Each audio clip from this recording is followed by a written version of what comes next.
What's up, you guys? It's me, Dina from Dina's TV. So in this video, I'm going to be talking about the ketogenic diet, but mainly about the mistakes that people make when they start the ketogenic diet and reasons why they get in what's called a keto flu.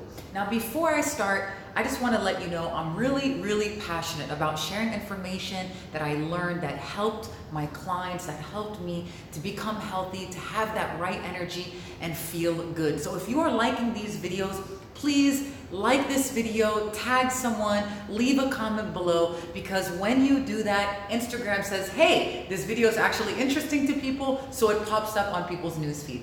I'm gonna try to make this video, 10 minutes, because I know how people don't want to go to another platform to look at the video in full. So I'm gonna try my best to simplify it for you guys, okay? Excuse my handwriting, I know it sucks, I'm not used to this. All right, so I'm gonna just jump into it.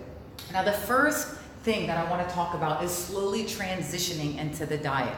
Don't forget, we've been living on carbs our entire lives, and the way our brain works, when we eat carbs, it has the same effect as when we take drugs. So when we eliminate carbs from our diet, we actually go through a withdrawal. We'll start to feel fatigued, tired, moody, grumpy, all that stuff. So before you just go ahead and go all out and you're like, I'm ready to change my life, diet from today, you know what I mean? I don't want you to have to go through that withdrawal so bad. So it's like, slowly do it. Instead of just cutting out the carbs at once, slowly take away the Coke, slowly take away, the pasta or the rice or the chips or burger, whatever that you've been eating all the time. Slowly get your way into it so that you don't, go crazy.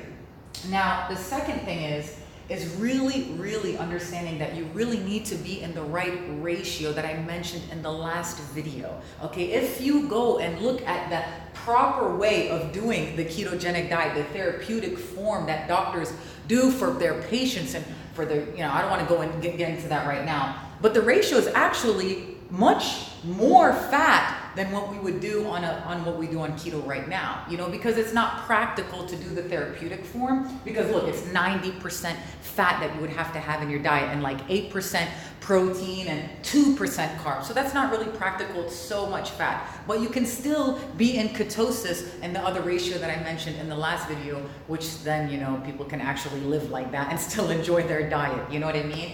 So it's really understanding that you have to be in that ratio and you really have to have enough fat. A lot of people are having way too much protein without realizing and not enough fat. And if you did this diet and you feel like you're not losing as much weight as you could, or you reached a plateau, it's because of these things. So I mentioned and I showed a video on my YouTube channel. I don't know why I'm trying to upload on Instagram. It's not letting me load it. I don't know why. Maybe it's because of the app that I used it from, the screen record thing. I don't know. I'm going to figure that out. But I have it on my YouTube channel. You could just Dina's TV, press on videos, and you'll find all the recent videos that I just uploaded it. And I guide you step by step, okay? And I know maybe for some of you, you're like, I want to do this diet, but I don't want to calculate. I don't want to weigh anything. The thing is, a lot of people want a lot of things, but they don't want to put in the work. If you really want to transform and do this diet and balance your hormones and get rid of that stomach and feel good and be healthy, you're going to have to put in the work. It's like saying, I want six pack, but I don't want to exercise. You know what I mean? Like, it doesn't work like that. So if you really want it, just put in the work just for a little bit. It's not something that you got to do for the rest of your life. I don't even recommend anyone doing this for the rest of their life. I just do it just to balance their hormones, bring that insulin down, burn some fat in a healthy way, a little bit faster. You know what I mean? And that's it. So look at me, I'm like all hyped up. I'm trying to talk really fast. Okay. The next thing is you have to measure it. How are you going to track your progress? How are you going to know if you're doing it right if you're not measuring everything? You know what I mean? So you got to go in the app. You got to use the app to make sure that you're doing it right. And also by measuring it with keto strips. You can go to the pharmacy. They have these keto strips that you pee on, and it lets you know what stage you're in. And then you just take it just to make sure, after your meals, to make sure sometimes once in a while, that you're still in that, the highest form of the ketosis stage, okay?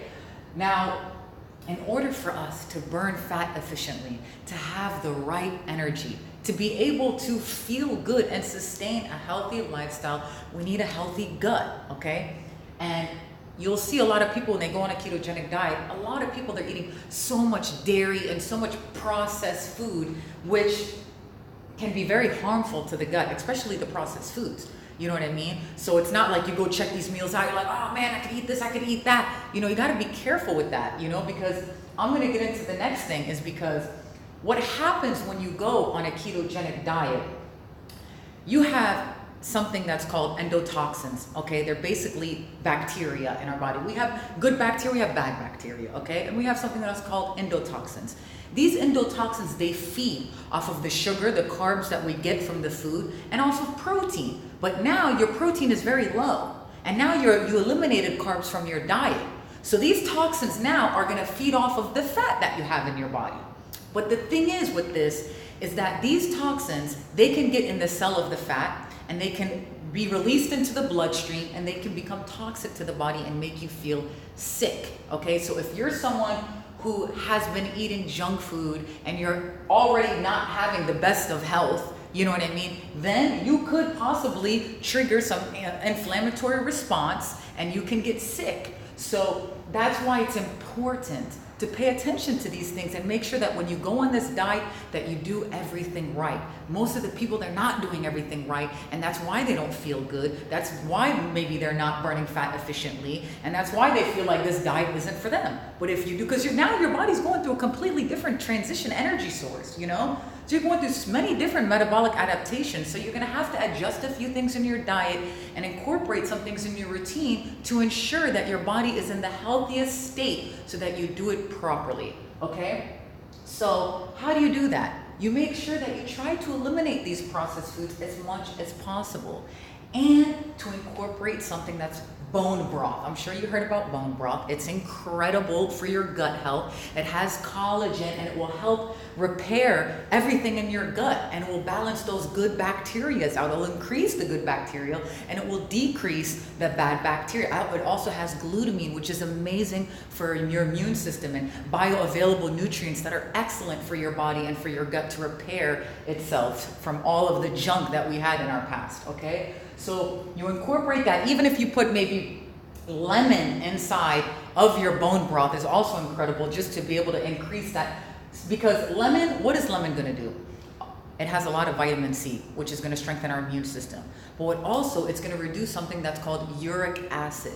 And people who have high insulin or insulin resistant tend to have uric acid, which then people get gout, okay? So when you add, and you might think, okay, some people might think, okay, lemon is actually a fruit, and you know that you can't have much fruit into your diet and stuff, but it's like barely any carbs, like a couple of carbs for an entire cup. Come in. Oh, my girl just arrived. Hi, Habibti. You know, so yeah, you could drink lemon all day. It's not even going to affect the amount of carbs or anything, okay? And it's going to actually make you feel really good and give you a lot of energy. It's good for your skin. There's many benefits to it. I could talk forever about these topics, but it'll be so long. You know what I mean? Also, drinking enough water. So when we eat 1 gram of carb, what happens? We retain 3 to 4 grams of water in our muscle. So that's why when you start this diet, you lose a lot of water in the beginning, you feel great. So this is a great diet for people who feel like they retain a lot of water around their body, because now you're eliminating that water. But the thing is, when you eliminate that water, when you're depleting yourself from carbs, you start to go to the bathroom a lot, right? Because you're going to you're eliminating the water. But what's going with that urine? You're losing a lot of electrolytes, you're losing a lot of minerals like magnesium, potassium, sodium. So we need to replenish that. So usually you think we need to stay away from sodium, but actually you need to incorporate sodium so that you can retain some of that water and those minerals like Himalayan salt, not the regular, table salt that people use. You want Himalayan pink salt to get those minerals in, to make sure that you retain, and you want to get your magnesium, your potassium by almond, spinach, dark chocolate, avocado. What else did I want to mention? Yeah, because the thing is, when your insulin is really low, insulin communicates with your kidney, and it tells your kidney how to flush water, how to retain that water. But when insulin is really low, now that kidney doesn't function like as it does when you're on carbs. So it's important that you do that so that you can retain that water. Anything else that I want to bring up? I hope this wasn't too long.